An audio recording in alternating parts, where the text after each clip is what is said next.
Stop using spotlights at the head of your bed.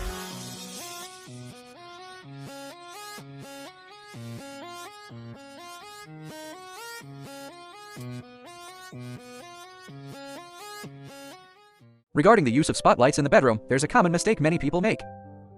Many people like to install spotlights directly above the head of the bed. This is not a sound design choice. Through numerous tests, I've found that even high-quality spotlights with excellent anti-glare properties can easily cause glare. And it's an unacceptable level of glare.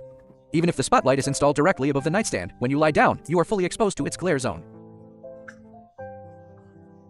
Trying to fall asleep while staring at the sun is certainly not a pleasant experience. Using spotlights for bedside lighting is a technique more commonly seen in hotel design. Now, let's look at the basic principles of bedside lighting. The head of the bed is a primary functional area in the bedroom. Since installing spotlights on the ceiling above the bed is not recommended, how should we approach bedside illumination?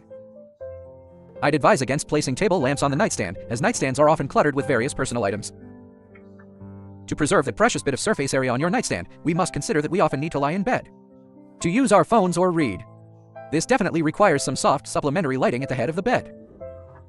Here, using a small pendant light or a reading wall sconce are both excellent options. You can choose based on your personal preference.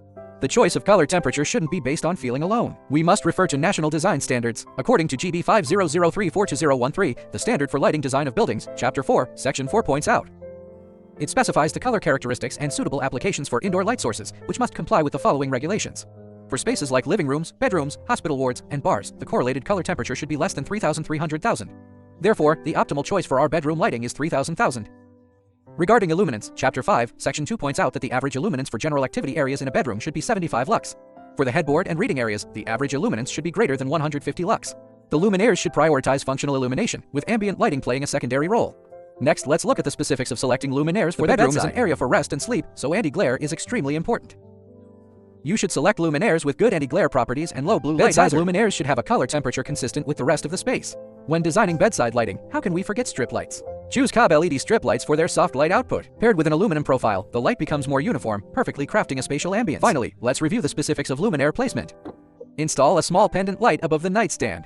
The style of the light can be selected to match the bedroom's overall aesthetic.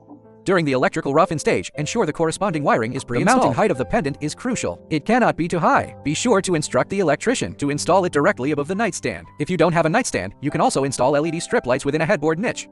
This supplements the basic bedside illumination while enhancing the bedroom's atmosphere. Using strip lights at the headboard in this way yields excellent results. It's cost-effective, provides soft light, and achieves a high-end look. For this type of ambient lighting, the mere presence of light is sufficient.